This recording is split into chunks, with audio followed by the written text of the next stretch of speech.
Okay, continue tayo doon sa ating pag-enhance ng paggamit ng 3D modeling. So another activity na naman tayo.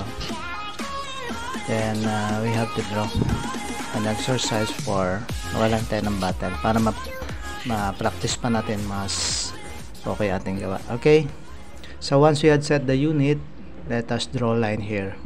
Okay, so ayan siya, move lang natin, we have to place it on center.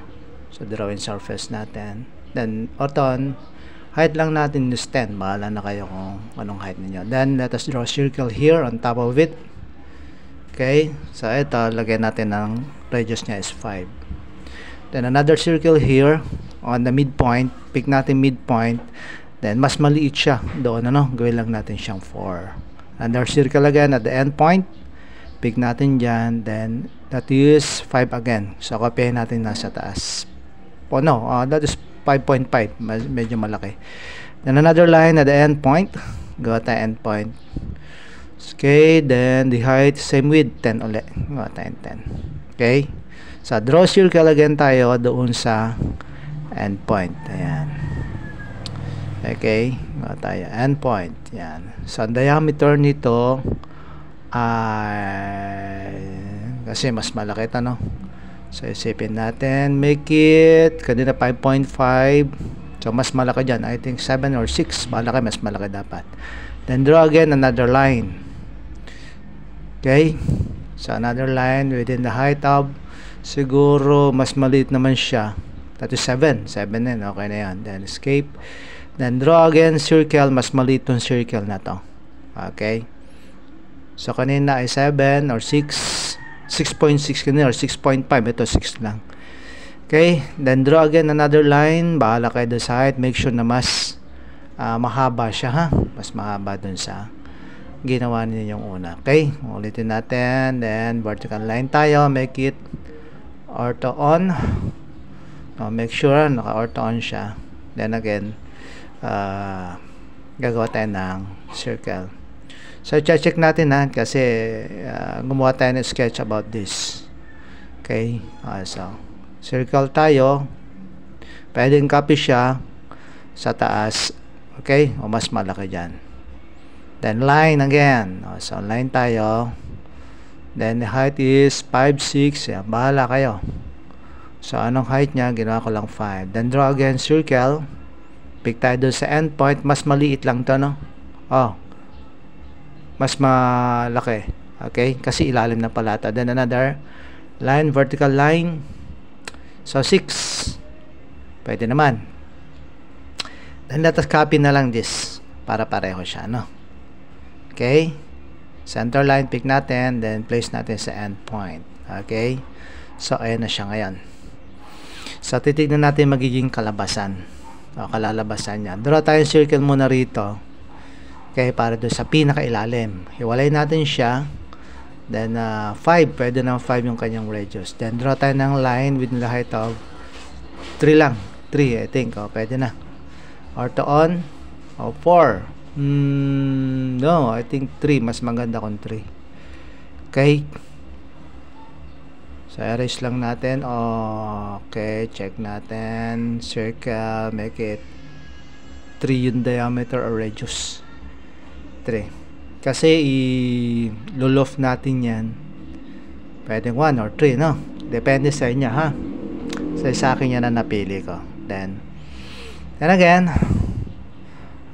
next is we have to copy this para dun sa kanyang cap. Pick natin yan, move natin, copy lang natin isa. Then gawa tayo ng line. Okay, line tayo. Pwede rin press pull muna pala tayo. Press pull natin ng 1. May na pala yung 1. Dudugtong kasi natin dito yung line, okay, so gagawa tayo ng line, ha. Okay, tignan muna natin yung loft nya. I-loft natin yan, loft. Ayan.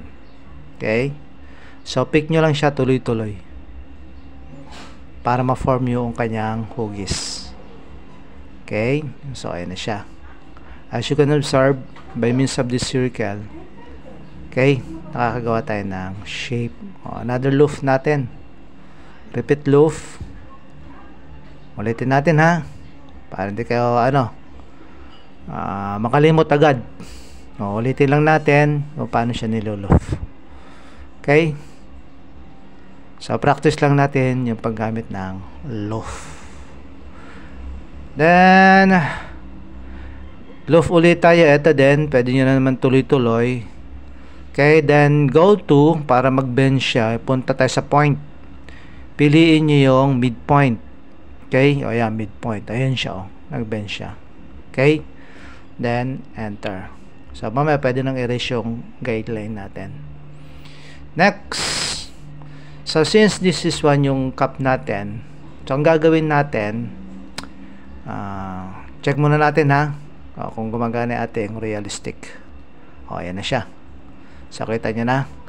Then, we have to move this. Ayan. Dun sa endpoint ha, make sure endpoint ang point of displacement nyo. Okay? So, bibit-bitin siya sa pinaka-endpoint.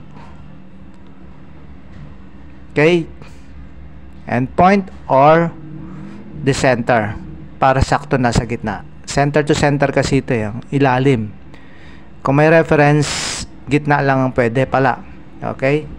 So, check nyo maigi ha. Hanapin yung center point dyan dun sa katawan niya or body. Dun nyo ilagay para eksakto. Next, we have to add this into 1 kasi yung cup natin 1 ang taas or 1.5 or 1. Then, we have to move this.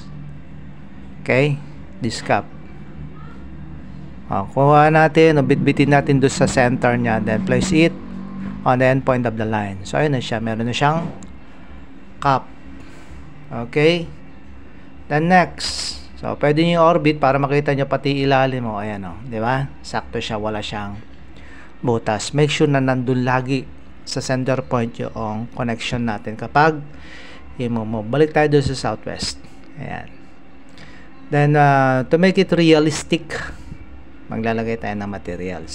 So, pitik na natin yan, continue lang, minove lang natin ha, para matanggal yung mga guidelines. Move lang natin siya. Okay, ayun pa, kita nyo may natirang guidelines. So, we have to clean it para hindi tayo malito. So, select all nyo lang siya. Pwede naman, o window nyo na lang, and then enter. Okay, yan nakita nyo, ayan o. Pwede nyo move uli. Tignan nyo kung may kalat pa. O, wala na. Diba? Then, material browser tayo, MIT. Open natin. So, we have to pick this just to add the material. Okay, hanap muna tayo. Hanap tayo ng gagamitin natin. So, bahala kayo kung anong kulay ang gagamitin nyo. So, for me, so, I have to explore. O, pwede naman na explore natin. Pwede naman tayong pumili. Malaya tayong pumili riyan. Pwede natin pagpalit-palitin. Since this is plastic, hanapin natin yung kategory ng plastic. Pick natin yan. Ito yung napili ko. O, diba? Sobrang dark nung green. Green ang gusto kasi. O, pwede rin palitan. Gusto nyo. Ayan. Light. Medyo light. Hanap pa. Hanap pa. Hanap pa. Andiyan dyan. Okay. Check natin to. Okay. So, ayan. Medyo dark naman. Ano kayo nakalagay dito? Pili uli. Pili. Pili uli. O, pick ko yan. O, yun. Yellow. Pwede rin. So, pili uli. Ito. O, medyo light. Red cup. Tingnan ko nga itong cup. Pick. Oh, red. Diba? Medyo nagkaroon siya ng variation. Okay. Baguhin ko ito. Itong battle. O, yun. Green. Medyo green. Medyo ilalight ka pa para tubig. Ayun. Okay na siguro to. So, kapag nakapag-decision na kayo kung anong gustong kulay yung gagamitin, pwede nyo siyang i-orbit. So, explore na explore. Then, na-orbit nyo siya. Okay. So, 3D Corbit or Corbit. 3D Corbit para continuous. So, yun siya. Para makita nyo pati ilalim. As clear. Okay. Kita nyo ilalim. O, ayun o. Ang-emboss siya pa. Ilang papasok. No? Pwede naman litan pa yon. Okay.